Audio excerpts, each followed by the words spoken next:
Olá, eu sou o Gayan, do projeto Yoga Sem Fronteiras. Estamos aqui para partilhar de vivências espirituais, de conhecimentos do caminho de autoaprimoramento e expansão consciencial. Que todos sejam bem-vindos e amorosamente acolhidos na essência e na consciência do nosso ser de luz. Gostaríamos de responder a um questionamento, uma colocação que nos foi feita hoje, durante um processo de imersão terapêutica, por uma pessoa muito querida que conosco faz este trabalho e que questionava sobre um post que hoje nós compartilhamos no grupo e que fala sobre a questão de nós sermos muito mais pensados do que pensamos, né? Fazendo alusão ao processo compulsivo da mente, né? Que gera pensamentos compulsivamente sem que nós possamos ter controle sobre eles. E ela perguntava como é esta questão de ser pensado, né? É nesse sentido, no sentido de que nós somos subjugados por pensamentos, às vezes pensamentos que nos infelicitam, que nos causam ansiedade, que são geradores e mantenedores de preocupações, de sofrimentos, e que não obstante nós não conseguimos nos libertar desses pensamentos ou desligar, né, a chavezinha para deixar de pensar. É nesse sentido que nós nos referimos ao ser pensados muito mais do que pensamos, que aliás é uma ideia que Nietzsche já tinha a respeito do processo mental. Nietzsche afirmava justamente isso, né, que ele percebia que nós somos pensados, que não pensamos. Porque se nós pensamos ou supomos que pensamos, isso denota que existe um sujeito que exerce a ação de pensar. Essa é a nossa ilusão, né? De que nós, né, o sujeito, exerce a atividade ou a ação de pensar. Por isso pensamos, o que dá sentido ao verbo. Mas quando nós percebemos que não existe o sujeito que exerce a ação, e sim que a ação em si, o pensar em si é autônomo, né? Ele muitas vezes é ele, o pensamento, que exerce uma ação sobre o sujeito, o pressuposto sujeito, né, que somos nós, ou seja, o pensamento em sua autonomia, nesse processo mental desenfreado, ele é que exerce uma atividade, né, uma contundência que altera o sujeito, ou seja, afeta a nós e nos altera os quadros de humor, de percepção, de sentimento. Então é nesse sentido que nós colocávamos a questão de ser pensado, né? Porque, repetindo o que nós já havíamos dito, ou que nós já estamos abordando por algum tempo,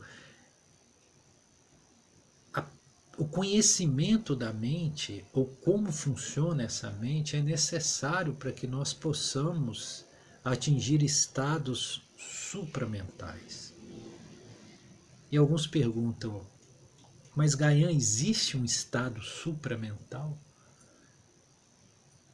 Sim, que são os processos conscienciais, né? Ou os processos de percepção de uma realidade sem a intromissão dos pensamentos ou dos roteiros conceituais.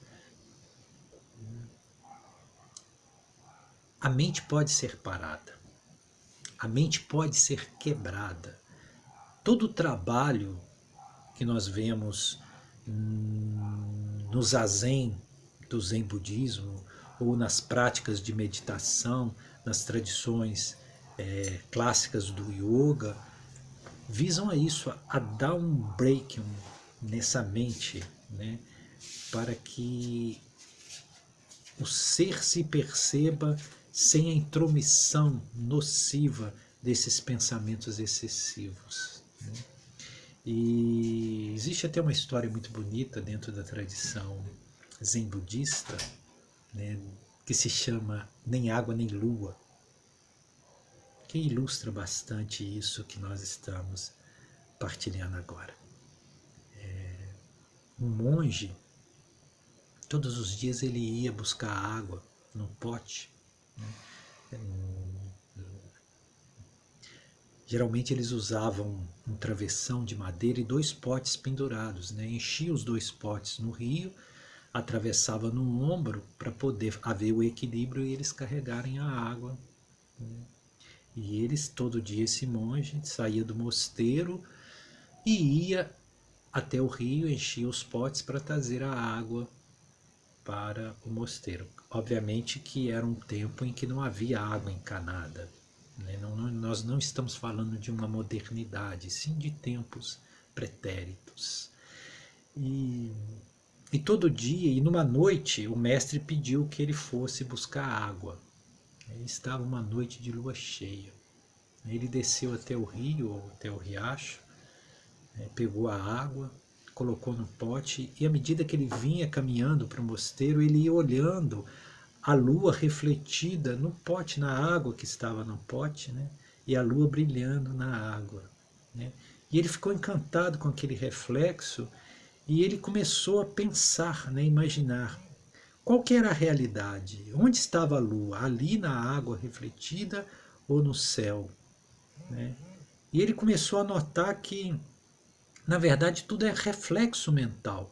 Como a lua que estava refletida na água e que ele percebia pela reflexão, assim também a realidade é uma reflexão mental, é algo que está, uma imagem que está sendo refletida na nossa mente, mas que não corresponde à realidade em si, né?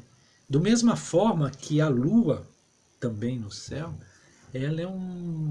ela só é passível de ser vista porque ela reflete a luz do sol, né? Então o que nós vemos é o reflexo da lua, da luz do sol, que incide sobre, né, a lua, esse satélite natural da Terra, e que permite que nós possamos ver. Então tudo na verdade é um processo de reflexão, né?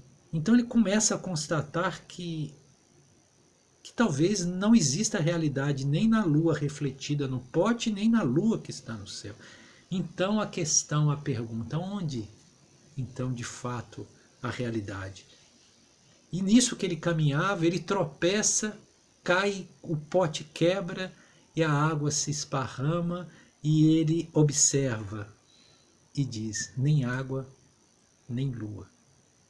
Então essa expressão nem água, nem lua é um koan, é uma expressão que quer dizer exatamente desse quebrar, né? A mente é a água, a lua refletida é a realidade que se pensa conhecer ou se pensa ver. Então, quando quebrou-se o pote, e o pote é a nossa estrutura mental, enquanto quebrou-se o pote, derramou-se a água e chega-se à conclusão: nem água, nem lua. Então, ali naquele momento, ele teve um satori, uma percepção, uma iluminação. Ele saiu do estado mental, ele entrou num estado de consciência pura, né?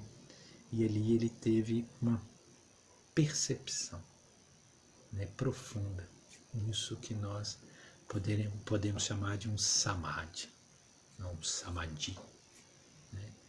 Então é mais ou menos isso, né? Buscando trazer mais um diálogo, aprofundar um diálogo em torno destas questões a partir desta provocação que nos foi feita durante uma imersão terapêutica.